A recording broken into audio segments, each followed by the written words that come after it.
All right, Kevin, I can see that your microphone is on, but I can't hear you. Can you check and make sure you don't have yourself muted somehow? Thank you for reminding me that I muted myself. Ah, it's all Can you right. hear me now? We have all been there, and you are loud and clear. Excellent. So I'm ready to go. I'm on. Yes, sir. Yes, Excellent. sir. Good morning, folks. It's good morning here, coming to you from College Station in Texas. My name is Kevin Ong, and I'm an extension plant pathologist, professor, and currently the associate department head for extension programs in the Department of Plant Pathology and Microbiology at Texas A&M University.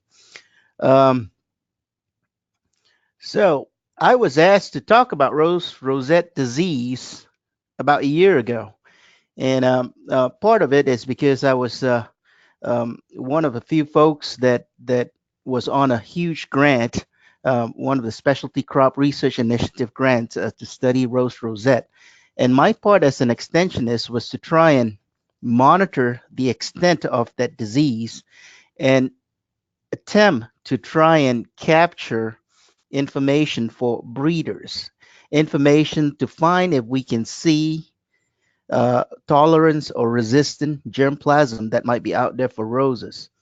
Well, it was an interesting disease to work with because I started at Texas A&M in 2002 up in Dallas. And even then, there was already some issues with Rose Rosette, and I had been working on it with different aspects of the biology of it.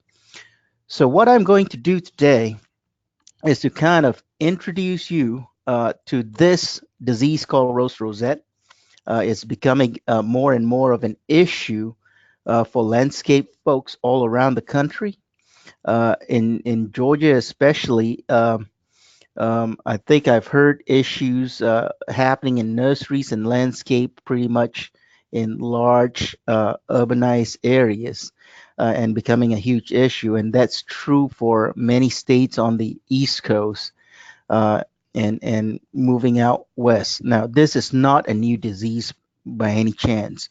So I'd like to give you a little bit of biology background on that so you can understand how, when we talk about management, the logic behind that. And I want to put one thing in your mind as we get started. This is an ongoing research process. It's not a new disease, but we're learning new things each day. Because it is an ongoing research project, that means that there is potential for new information that could change the recommendations of how we manage this particular disease. I want to make that real clear that it is the responsibility of the end users to find the latest information they can and always make sure that it is science based information. There's a lot of, I would say, anecdotal type solutions out there. Some will work, some will not, and those that work, we're trying to test to see if it actually is consistent. There are some that works, but are inconsistent, and we'll have opportunities to talk about that a little bit later. So let's jump on in and talk Rose Rosette. Now, Rose Rosette is the name of the disease. There are several players in this whole what I call disease development. So first thing I want to draw your attention to is Rose Rosette disease. We now know for sure it's caused by a virus. So that's the pathogen. Now that's a conceptualized image of the virus. That virus is submicroscopic, so it's really tiny. You don't see it with your eyes. You don't see it with a microscope. If you even if you use an electron microscope, you can only see the shape of it. So it's a very, very small piece of particle. Now, when I say virus, hopefully what comes into your mind is like the flu or Ebola or something like that. A virus is a virus. Just so happened that this particular virus attacks roses. Now, whenever you talk about disease, you need to have something that gets sick. So the host is the rose. Now, the host plays a real important role too, because when a virus infects the virus is in the rose. At this particular juncture, we don't have a solution to remove that virus from an infected rose. So that also means that that rose, infected rose, can serve as a reservoir for virus to be basically another spot that it can be uptake and spread from. Now, I use the word uptake and spread. Well, the virus don't have legs. The virus don't have any mechanism to get it from a sick plant to another plant where it can make that plant sick. It relies on something to carry it from one plant to the next. And that something is what we call a vector. And that vector is an aerophyte mite. If you look at that image in the middle, that's actually an scanning electron micrograph of a mite. And that image there is at about 9,000 times magnification. So, give you a rough idea on it, that little thing right there is approximately 150, 120 to 150 microns. And you might say, what does a micron look like? Now, if you're at home on your desk or whatever, pick up a metric ruler and you see that centimeter. 1 centimeter in there, there are 10 segments in there. So one of those segments in that centimeter is 1 millimeter. 100 microns is 1/10 of 1 millimeter. So that just hopefully gives you a concept about how small these mites are. They are not easily seen. And in fact, the next slide, that image at the bottom, if you can actually see my cursor where I'm circling, showing the mites and the red arrow pointing to the mites. So that image there is a new shoot, and all I did was pull back that leaf, that young leaf, and underneath where that edge, the crotch right there, you see all these tiny things that look like little pieces of rice. Well, each one of those is an aerophyte mite. So how does this go from one plant to the next? Well, the best that we know right now is this particular mite, Phyllocoptes fructiferus. When it feeds on a diseased plant, it'll pick up the virus, and then it will transmit and carry that virus to a new plant, infecting that new plant when it feeds on that new plant. So when it feeds on the new plant, it introduces a virus there. The virus can go do its thing, resulting in this disease which we call Rose Rosette. Now, as far as we know right now, the this particular disease is restricted to the genus Roses. So it only attacks roses. And as far as we know, all rose varieties are susceptible to this disease. Um, we have over the past 3, 4 years actually cataloging and going in and doing variety trials as well, looking at which ones are susceptible, hoping to catch which ones might be resistant. Well, we have not found any that's resistant yet, and we are close to about 1,000 cultivars right now of cultivated roses, and we still have not found one that is resistant. Um, it will eventually kill the rose. Typically takes a few months to a few years. Now, I had a huge argument with my colleague in Tennessee because he made a statement that Rose Rosette disease will kill the plant within that season, or at least it won't live longer than 2 years. And I told him, I said, look, in Texas, even in the Dallas area, I've seen Rose Rosette disease plants go on for 7, 8, 9 years. And so we had this argument, and we came to realize a Rose Rosette disease plant have issues storing carbohydrates in their roots. And so what happens in Tennessee is you guys there get basically real winters. And so the plants that are diseased are typically cold intolerant. And so what that means is if you get really good spells of cold and prolonged cold period, that disease plant is not adapted to that cold weather anymore. It's going to be more susceptible to cold injury, and that's what we think is killing the roses. In Dallas, on the other hand, it's a heat sink, and so we don't get that winters that most of Tennessee does.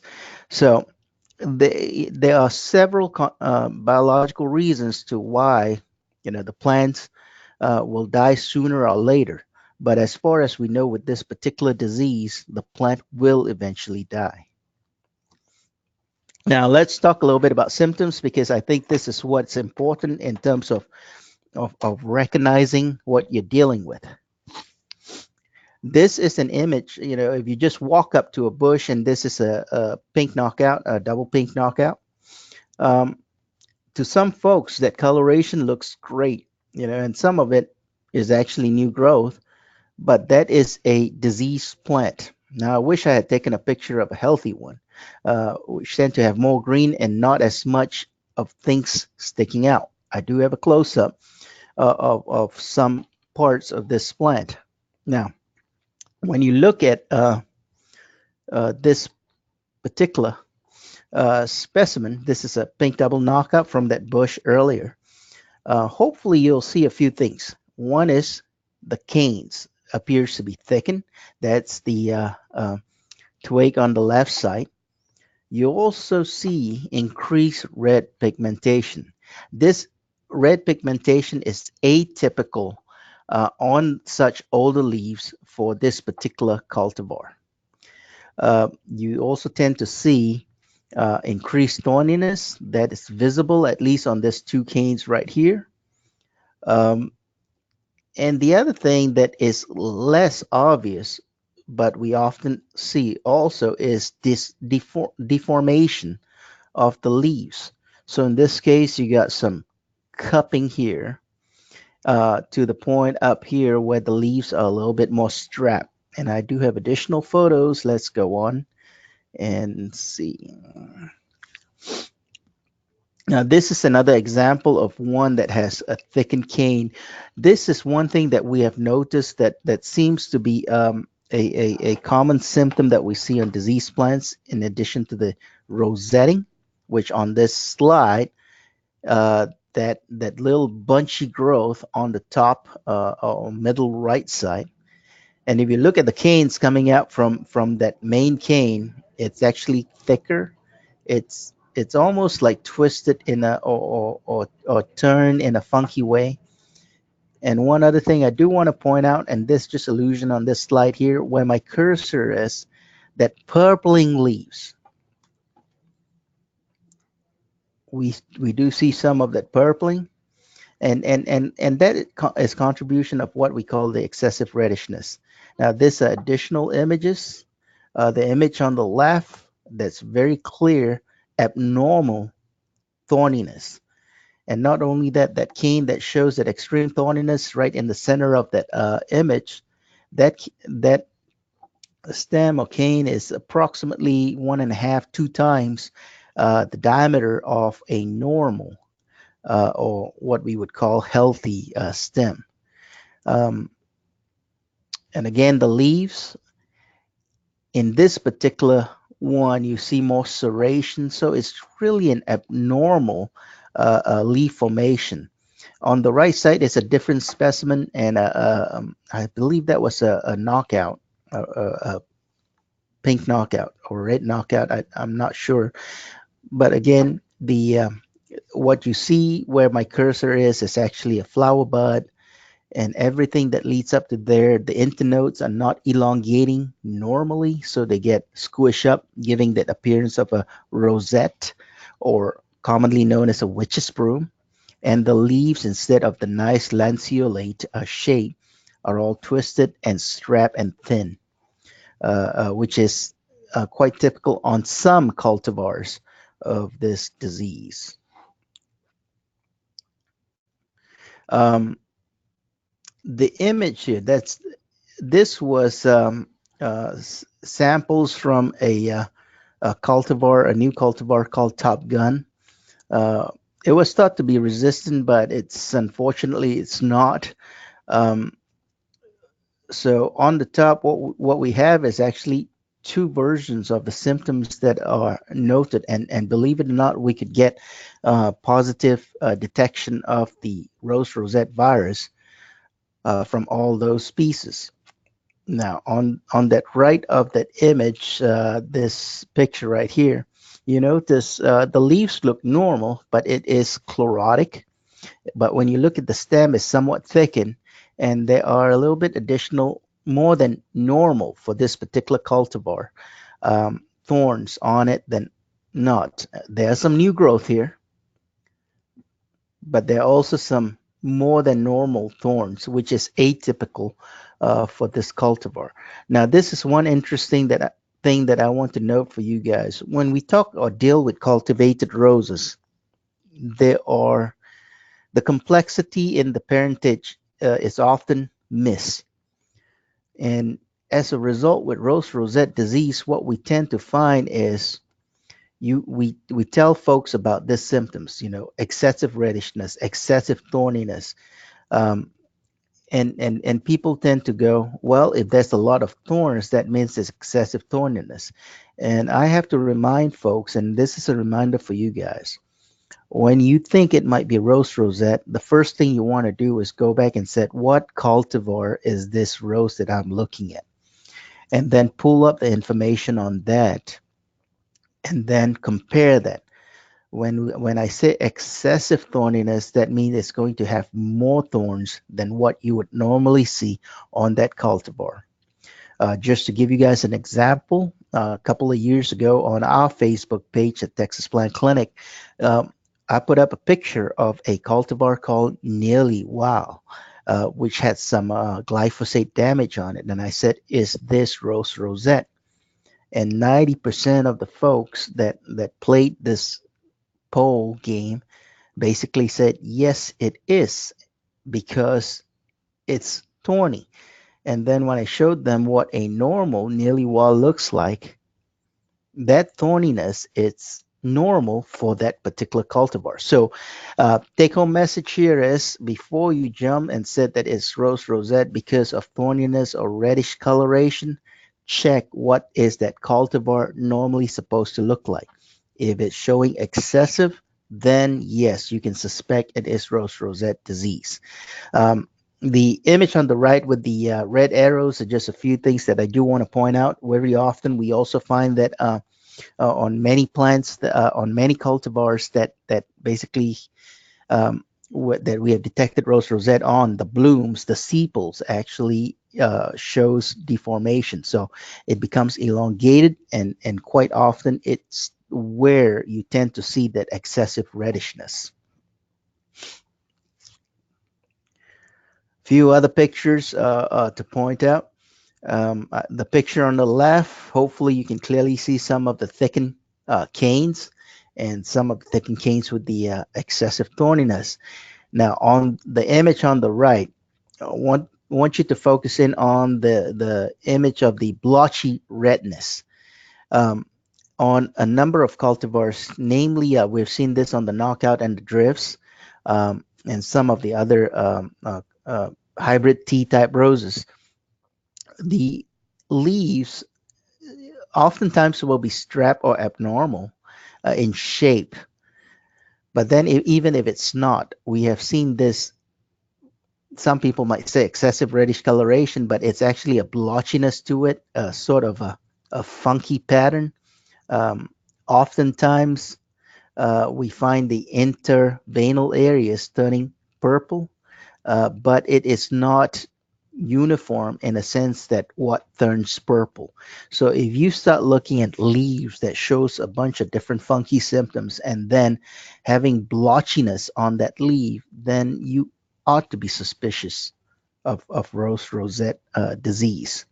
Now, some less obvious symptoms, if you look at this image here, I think it's quite hard to see some of the typical symptoms that you would find unless you look real closely.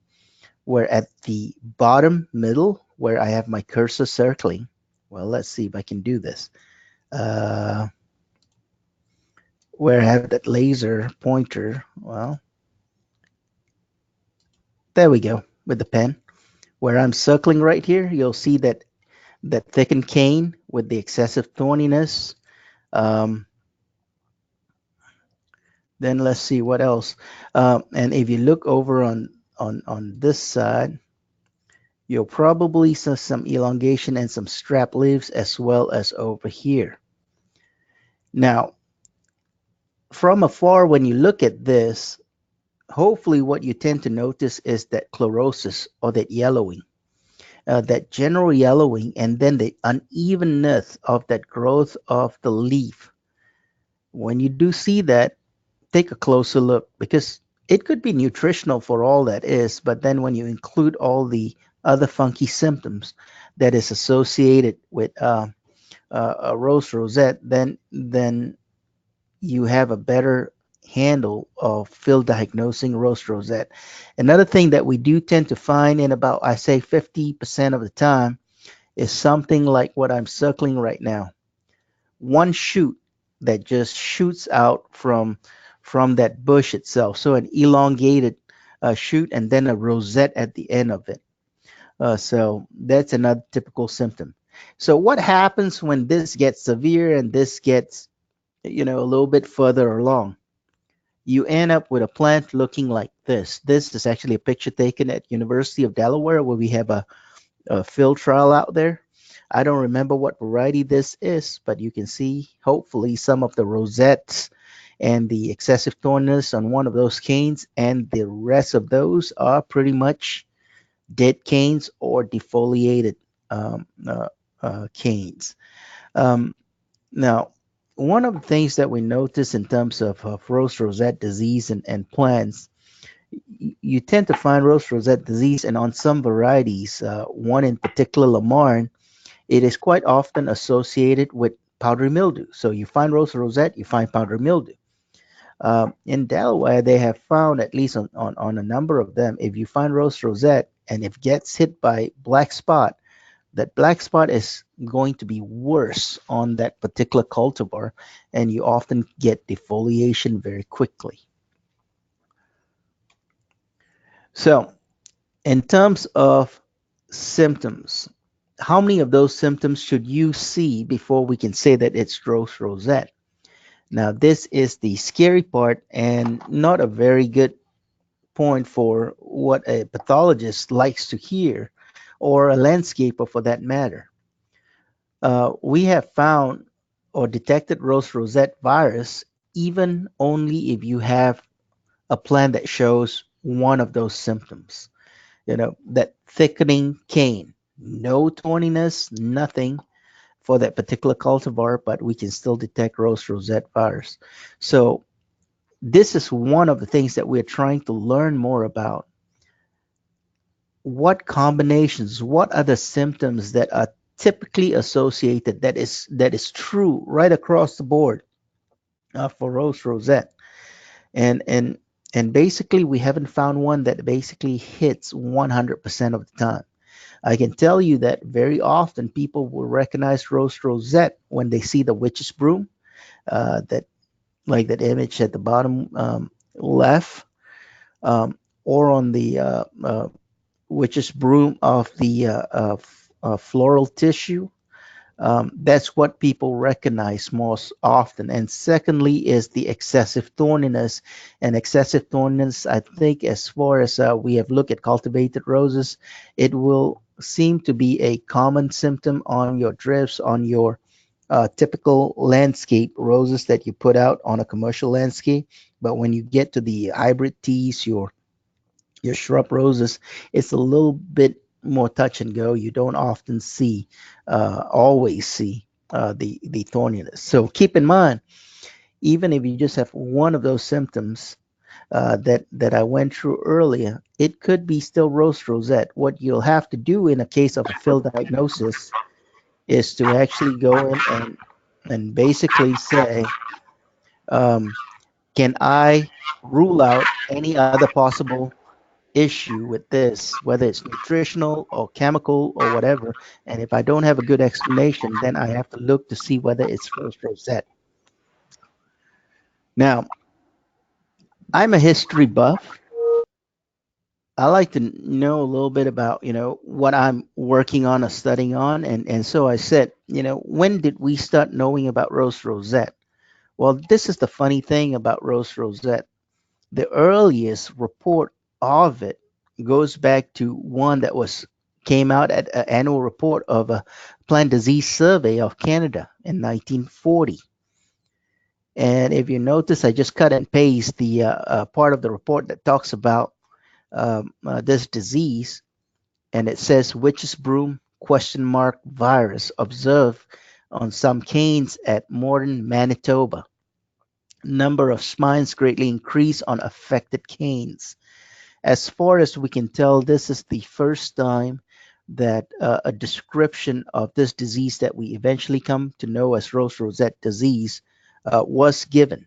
So this is not a new disease. Now, more notable things in Rose Rosette history.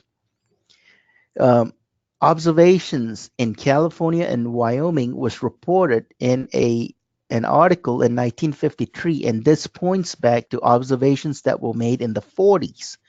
So even in the 1940s, we have had reports of symptoms looking like Rose Rosette disease in California and Wyoming. Then for a while it was kind of quiet, and then then you start seeing it in scientific papers and discussions again in the 1970s and 1980s. By this time, that disease has become common in Arkansas, Kansas, Missouri, Nebraska, and a bunch of these states in the Ohio River Valley. Just to give you a little bit of history, this disease is somewhat tied in with the multiflora rose. And multiflora rose was brought into the United States from Asia a long time ago to be used as a good rootstock for roses, but also that rose itself was used as a planting to help with erosion and with to provide a wildlife refuge. And so in the 1920s, 30s or so, I think 30s, the Civilian Conservation Corps, while they were putting together a lot of that park systems, they were planting a lot of multiflora roses. And there is a suspicion, or at least speculation, that this disease may have moved around the country by this multiflora rose. Now, to make matters worse, is back then there was an effort to get rid of multiflora rose when it became a nuisance issue. I believe in the 70s, and somebody decided, you know what, we got this thing called Rose Rosette disease, and we can basically use it to kill the multiflora rose. Well, good idea, but unfortunately, not good research, because apparently they didn't find out from a horticulturist that the multiflora rose can produce tens of thousands of seeds, and those seeds, when it fall, it germinates at different times.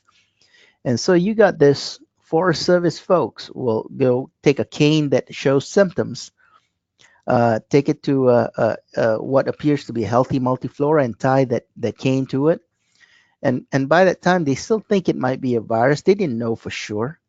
There was some work done with the vector, the aerophyte mites.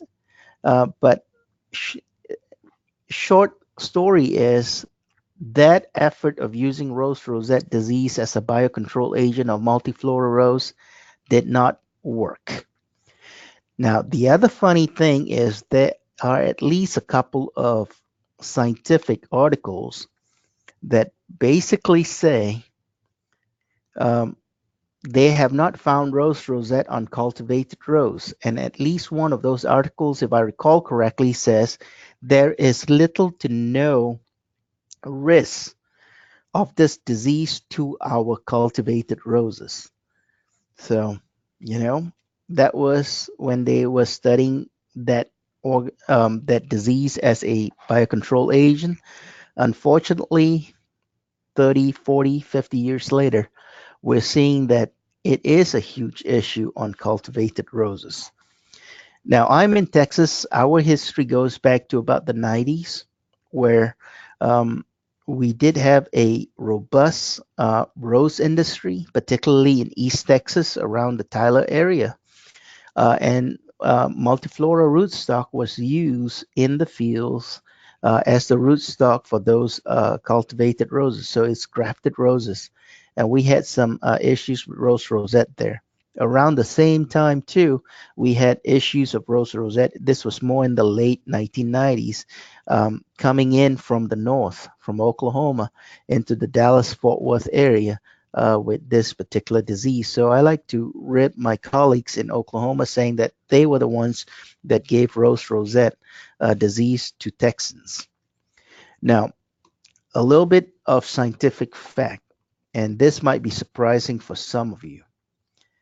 In 2011, there was a scientific paper that went out, and that was the first description of the virus that causes Rose Rosette disease. And the researchers that are from Arkansas basically got to name this virus, and they name it Rose Rosette Virus. So if you think about it carefully, prior to 2011, we thought it was a virus, or we thought it was one thing that could cause disease. We were not sure. In 2011, we have proof finally that shows that yes, this disease, we can associate it with a virus, and every time we see that virus, we do get that symptoms. And that virus is called Rose Rosette virus. And this is also the first time that we actually have a genetic tool to be able to detect that virus. So some of you might be questioning in your head, how did all those diagnoses that was done prior to 2011? Well, most of those diagnoses that were done from the 40s to 2011 was based on observation, symptoms on the plant, and in some cases, the presence of the vector along with the symptoms. So it was only after 2011 that we have a genetic tool to be able to detect that virus specifically. Now, this is some fun things. So in 2002, Dr. Jim Amrine, who is a carologist, a guy that studies the mites, kind of went through literature and put together this map showing where Rose Rosette has been reported in literature. So all that red places are taken from reports where Rose Rosette has been mentioned. And so what we did was we took this map, we took those counties and said, okay, this is what we call the historical points. It's not confirmed by genetic detection tools, but at least what it is it's a report of Rose Rosette disease. And we overlaid that with new data points. So on this chart, the yellow spots are actually, you can think of it as the red spots, which is what we call literature only. So those are the historical spots. The blue spots or the green spots are where we have found and confirmed true genetic detection of Rose Rosette virus or through verification, some form of verification. So the point of this exercise was we were trying to figure out, based on the historical range that is mentioned, and in the last 10 years or so, where the study of people are interested more and more in Rose Rosette, where is it? Is it still within the range? Has it spread? How far has it spread? And so if you compare where those blue spots are, and green is basically saying that we have a confirmation of the Rose Rosette virus using PCR analysis or genetic analysis. And that was also a county that had been previously reported. And so you can see that where we have had detection is still within that range. And not only that, it seems to expand slightly a bit more. Now, I realize that this map is not going to be complete because we always have people that says, hey, I know Rose Rosette is in this county, but we don't have an official report of it. But this chart just gives you an idea where it's been said to be based on symptoms and where we know it is right now, and we know the virus is present. Now, about 10 years ago when I was in Dallas, and a lot of those blue spots that are down here, this were observations that were made basically in the last 2-3 years. but about 10 years ago, I made a statement. I said, I don't think this disease will go further beyond the I-20 corridor. So that's that red dotted line I put across there.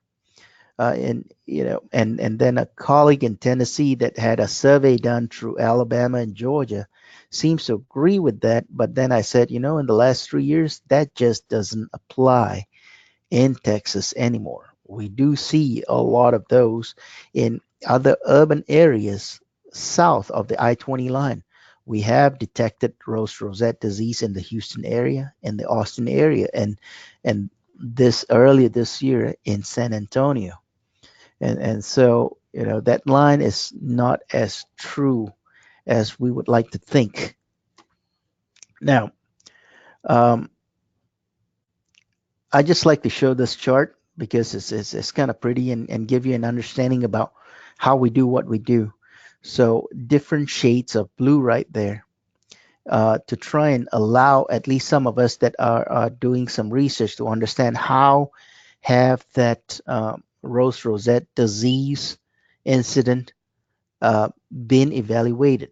So when we talk about expertise, this was from a report from a scientist, from a person that we can take his word or her word as with somewhat credible. Um, we also look at images very often. If that image looks like Rose Rosette and it's one on a cultivar that we know is susceptible to Rose Rosette, it would often be called just that. Specimen means that a physical plant was sent into or looked at by somebody with that is credible. And diagnostic lab testing basically refers to that particular sample was tested with a genetic test, with a genetic tool to detect that Rose Rosette virus. Now, so the questions that we still continue to study and to try and understand is, why is this thing not stopping? Why are we seeing a continued encroachment further southwards? Is it a limitation? We initially thought it was a limitation of the range of the Phyllocoptis fructiferus, the mite. Well, the mite seems to be just as happy when it's in San Antonio, and when at one point it was said that it didn't like the heat. So we're trying to understand that a little bit better. Then the other question is, what mites are present and where? This is a huge surprise to me when I start doing more research into this and work with the mite guys. Phyllocoptis fructiferus is one of 8 different aerophyte mites that can be found on a rose plant. And so when I heard that, I said, well, why then those other 7 could not transmit virus? Isn't it possible that they could? Well, Dr. Jim Amrine, who is the mite guy that has studied this through the 60s and 70s, basically said, absolutely not. In all my research, Phyllocoptis fructiferus is the only one that can transmit this disease. And I remember telling him at a meeting, with all due respect, when you did this study, we didn't have genetic tools to tell whether the virus was in there or not. But he was basing his conclusion on the observation that only when plants are exposed to mites that were taken, Phyllocoptis fructiferus that was taken from a diseased plant, only then you will see disease happen. And so far, we have had folks looking at it for the last 2 years. So far, he is correct. We don't have any evidence of any of the other mites that we find on roses transmitting the virus yet. And I use the word yet because I'm still skeptical, and I do think that there are other mites that could, but we don't know. At this point, science says Phyllocopter fructiferus is the only aerophyte mite that can transmit Rose Rosette virus. The other thing that concerns us and basically intrigues us is the fact that symptoms tend to appear in a large area uh, around the same time. To give you an idea, in Tennessee, in Knoxville area, a certain part of town, at you might not see any symptoms. Then 3 months later, you see symptoms everywhere. We had that same phenomenon happen in Waco, Texas. And so we're trying to figure out what's going on. Is there an environmental trigger that results in all the symptoms showing up? We don't have an answer for that yet, and we're trying to look for that, because if we can find a trigger, then we can find a way to get around that trigger. Um, the big question has often been, how long can a rose be infected before showing symptoms? Now, in literature, basically says up to 200, I think 270 something days. And there was at least one report from an old report talking about plants being exposed to uh, uh, mites that are taken from infected plants, where symptoms showed up 400 plus days later. So one of the things that we are concerned about when we take note of and make diagnosis, we ask the question, how long has this rose been in the ground? If it's less than 2 years, we can't really tell you whether it came in with the plant or might brought in the virus. We don't know. But if that plant has had been in the ground for 3 years or more, then it is very likely that the disease came in from the mite bringing the virus in, rather than coming in with the plant itself. But we're still trying to get a good handle on this, and there's some work being done in Tennessee right now to look at what we call the latency period of that virus. Then the next question we like to know is, how important is a cultivar? In terms of cultivated roses, we have sometimes very convoluted, very confusing, and complicated parentage. And so we like to understand more as how and what role does a cultivar, the genetics of the plant, have on the effect of Rose Rosette disease. Uh, and all this is made in the context of how we going to solve this issue, on a short term basis and a long term basis. A long term basis basically going to the fact that, can we look ahead at some point, develop, breed for a rose that is truly resistant to Rose Rosette? That's the long term goal. The short term goal is, what can we do about Rose Rosette right now? And the way that we're going about it is looking at management practices, looking at ways to try and slow down the spread. And so that brings me up to, what is the current management recommendations? Um, these are the recommendations that we put together and taken from the publication that I put in the AgroLife Extension publication, EPLP 10. That short URL down there will take it to that fact sheet. It gives you a little bit of history, and it gives you some logical concepts of why we do what we do, or why we recommend what we recommend. And this is quite often uniform across the country. And I'll also point out to you some of the places where you can get Rose Rosette fact sheet, which is applicable to your own state. So the typical recommendation is, if you know and you confirm the plant to be Rose Rosette disease, or even if it has symptomatics and you're not sure, get rid of it, remove it. And when we say remove it, we give the suggestions that you bag it, and then before you remove it, if it's sludge bush, prune it down and put it in a bag quickly, and also remove the roots. Bagging it basically helps to confine and basically capture the mites. If you don't bag it and you just cut it and drag it across the yard or something like that, you give opportunities for that mite to balloon off, to be blown off the plant. And so it can go on and infect other plants. So you want to try and contain um, uh, any potential for the mite to spread. So bagging it, or pruning and bagging it. And then the second thing is removing the roots. We don't have um, uh, scientific proof yet, but we do have some anecdotal evidence that suggests that there is possible movement of the virus through root grafting. So if you got a lot of roots in that flower bed, and then you go and plant a new plant in there. If those roots graft to that roots before they deteriorate, there's a possibility that that virus can move from there to the plant. So we do recommend removing the roots as much as you can anyway. And part of it too is good practice, because with roses, a lot of cultivars will have roots that will sucker pretty readily. Secondly, we do suggest people, if they want to do something after you remove the symptomatic or disease plants, um, treat the adjacent plants with a miticide. And to be honest with you, that does not stop the disease, but what it does, it slows the spread of it. And so that's the purpose of treating the adjacent plants with miticide, is trying to slow the spread of it.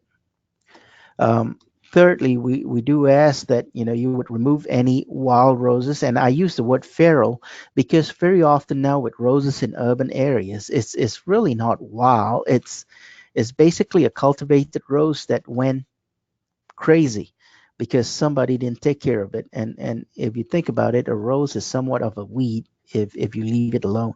So anytime if there's feral roses around and you can remove it, what you're doing is you're removing potential reservoirs for that rose rosette virus. And fourthly, monitor for symptoms. If you catch a symptom early, the likelihood of preventing spread is much, much better. And I'll give you one tip right here. We have heard of recommendations where people said, when you see the disease, just prune out the canes and then everything will be okay. Well, my colleague at Tennessee kind of did this test and he said, look, if you find early symptoms of Rose Rosette and you prune out the canes, then the disease will only come back about 30% of the time. And those of us sitting there said, hey, that's pretty good odds. And he says, well, but then if you catch it late and you prune it out, the statistics flips. The disease comes back 70-80% of the time. And then he said, we did a training for some of our Tennessee landscape maintenance folks to show them what's early symptoms and so that they can catch early. And when they did and do it a post test, they realized one thing. Even though they have trained the folks could not remember or could not truly pick out what was the early symptoms. And we don't expect a lot of folks to actually have that proficiency to pick out those early symptoms, because the symptoms that they think are early are already often late, which are the rosetting typically. Now, last a few minutes here, I want to point out a resource that you guys have, and basically also tell you that you can help us out. You can help us out by going to roserosette.org. This is a website, a sort of a clearinghouse for the Rose Rosette research that is being done. Um, and this is a screenshot of what that website would look like. I do want to point out one thing, and if we have opportunity, I think I'll try and get to that website later. If you look at this part, what to look for, control and resources, if you go to click on resources, it'll give you a list of fact sheets from the various states that have fact sheets for Rose Rosette. So if you're from Georgia, go there and see if there's one for Georgia and click on it, and you'll have a locally a fact sheet that is more appropriate to you at the local level. But what I want to point out on this um, slide is that we have a reporting tool on this website. When we made this website, our goal was to try and collect as much information as we can about cultivar and suspected Rose Rosette. Because my goal was to say to try and identify potential Rose Rosette resistant cultivars. And instead of asking folks of what you think is resistant, what we decided to do is report everything that you see Rose Rosette or you think you see Rose Rosette on. And so that way it helped us to narrow down that cultivar list to those that we haven't heard a report from to be able to put that out in trial. To go about this particular site, if you click on the reporting tab, um, you should get a screen that looks like that. I do want to point out that this website is actually optimized uh, for the smartphone and for tablets. So if you do that, just open up a browser on your phone or your tablet and say roserosette.org. It'll pop up that website. And if you want to report one, um, there you can actually enter. We do ask you to enter one report per submission. We like you to identify the cultivar. We do require which state that this specimen is from and which county. The longitude, latitude, that is not required. It's nice to have because it helps pinpoint where the plant is. Um, then it does allow for you to add images. So we have, I think, increased this now. It not only take JPEG, but I think it takes a few other formats as well.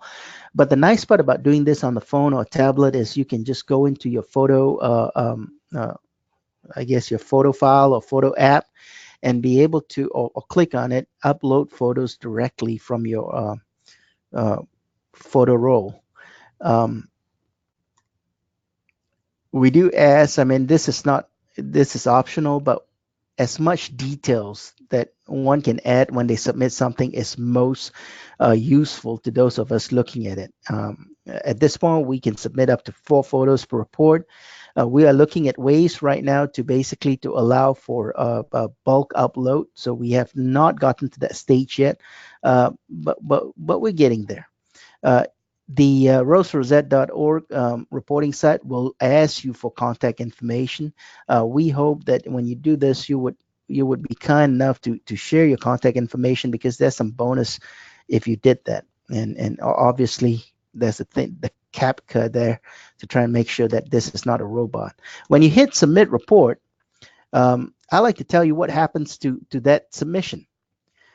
When you hit submit, some verifier somewhere, a volunteer, often a plant pathologist, usually an unsuspecting graduate student, gets asked to look at that report and look at the pictures. And so that verifier will have to say, does this look like Rose Rosette or does it not? If it does look like Rose Rosette and it's on a cultivar that we already know from a county that we have had reports, then they can go ahead and say, yes, that's Rose Rosette, and it's done. If it's from a cultivar that we have no record of, and very often what they may do is they may shoot an email or basically use that program to say, we'd like to get a sample of that specimen. And we'll often ask you to submit that specimen. And sometimes under research with some labs, we will send out a label to basically get that specimen for testing so that we can actually add it on as a confirm, negative or positive for that matter. When we do have the test result, the submitter will get a follow-up report.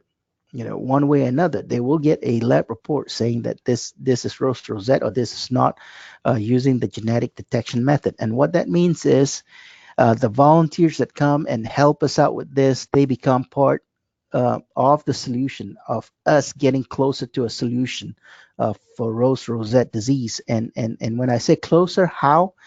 By helping us to develop that list of knowing and understanding which cultivars do get Rose Rosette, and so that we can target those that do not. So that's the last slide I have, and this is time that I'm going to open up and take any questions that if you might have, and I guess you put through the chat.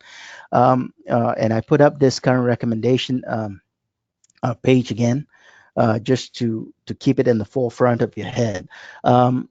Please do go to roserosette.org website. It is a continuing work in progress. We are going to continue to put more and more materials on it. And we fully expect it to be the clearinghouse of information for our research, that will be posted to that site as we go along. So this is where I'm going to quit. And if there are any questions, this is the time to ask. Thank you. Thank you so much, Dr. Ong. I hope you can hear me. Yes, Shamat, welcome. Mm. Sure. So we do have a question at this point, and we have time. If you have more questions, please do not hesitate to ask.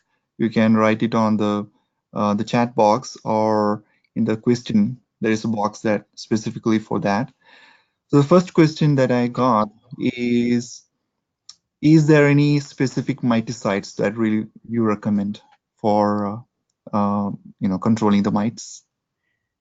Um, Excellent question. And in fact, believe it or not, there was research done on it. I don't believe that we actually have any of it published. Um, but let me pull up my thing to see what I can say and what I cannot say. um,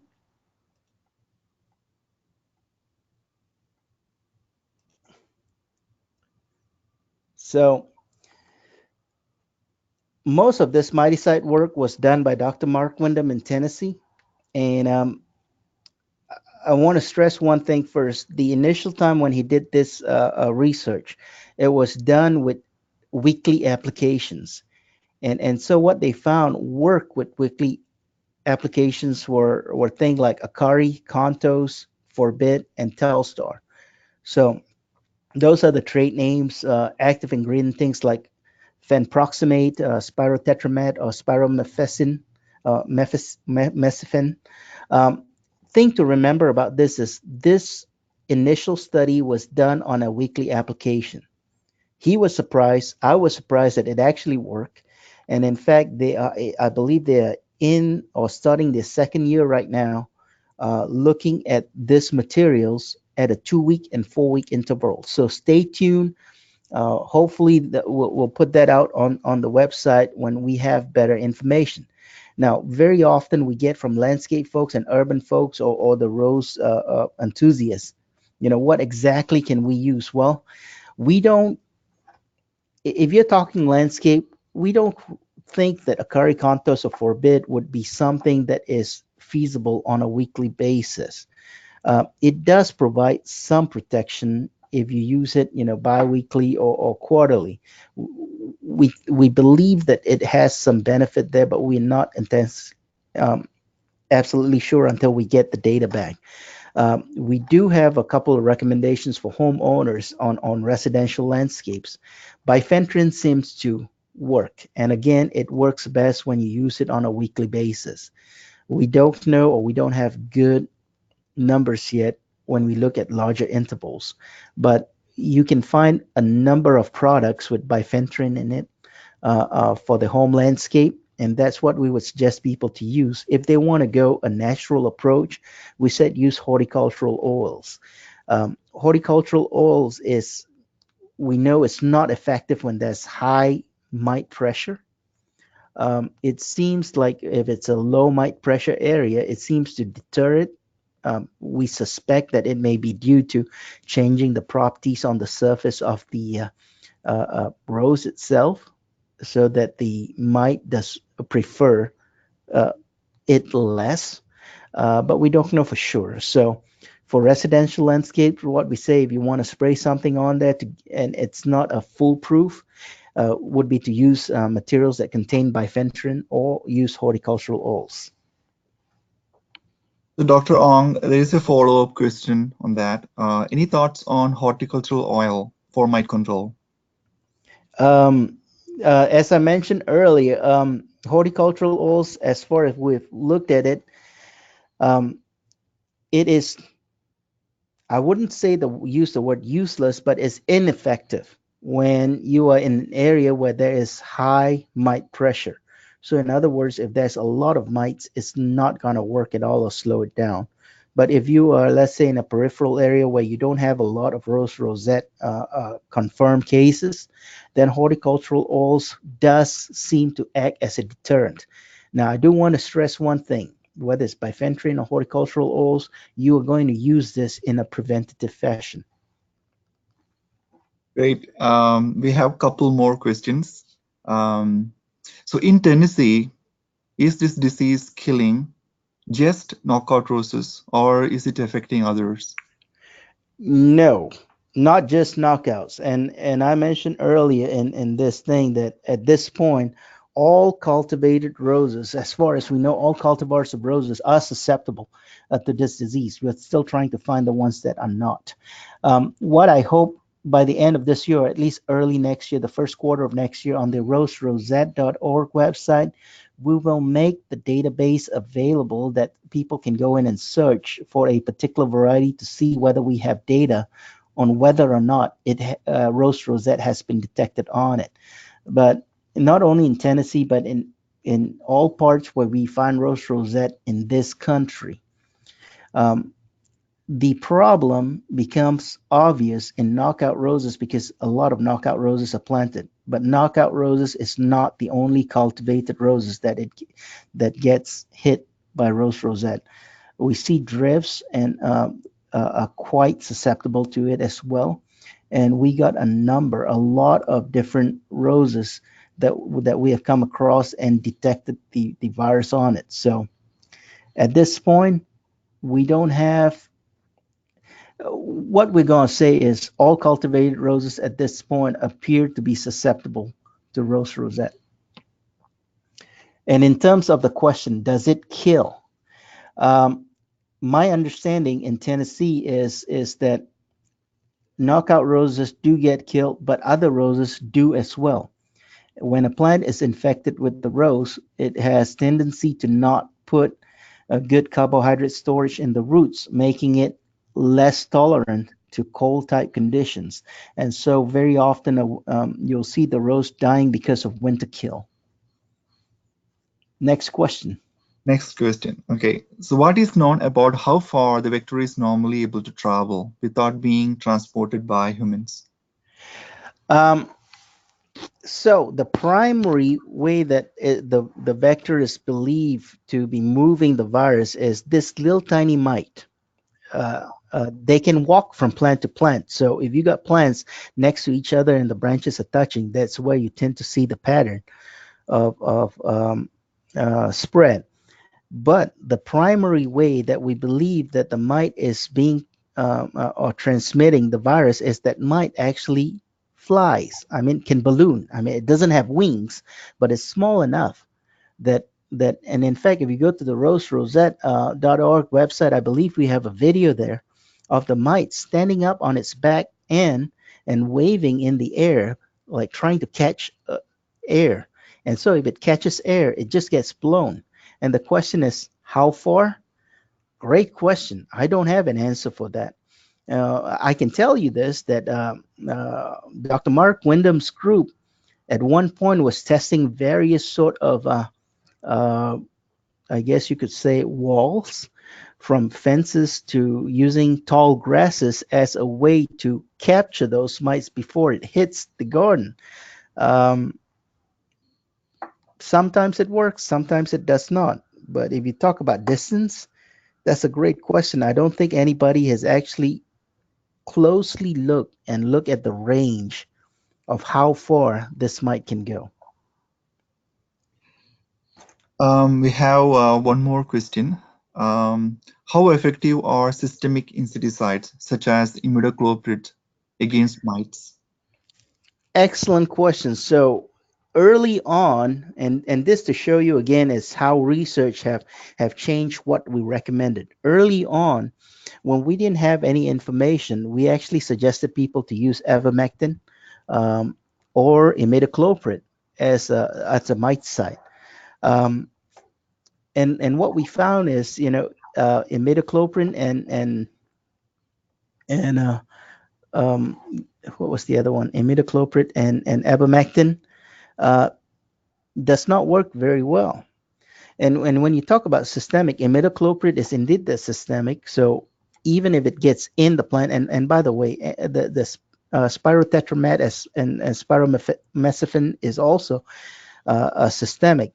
The thing is, you got to remember what the miticide does. It slows down the spread. So you imagine this: that chemical is in the plant, In order for that chemical to get into the mite so that it can kill the mite has to actually acquire that chemical, which means that it has to feed on the plant. Well, if it fed on the plant, that means it already had the opportunity to share the virus that it carry into the plant. But at the very least, you did kill that mite so that it couldn't go on and basically feed on other plants. So you slow down the spread, but unfortunately, you that systemic insecticide does not stop the virus. That's all we got, Dr. Og, and Excellent. thank you so much for your presentation, and I think we all learned a lot. Excellent. And for you guys out there, the roserosette.org website, again, we are using it as a clearinghouse to try and show the information that we have worked on, or try and collect it on a national basis. And this is part of a national team that's working together on Rose Rosette. And I believe Dr. Joseph, Shimat Joseph here, is going to be part of the team in that future. So, we're going to have a lot more information. Keep in mind, this is an active area of research. So when new things come along, and we can basically show that evidence, then you may see a change in the recommendations that come out as well. So stay tuned, and thank you for y'all's time. Have a great Thanksgiving. Thank you so much, Dr. Og. Okay, so now we'll take a 10 minutes break. Then the next talk will start. Okay.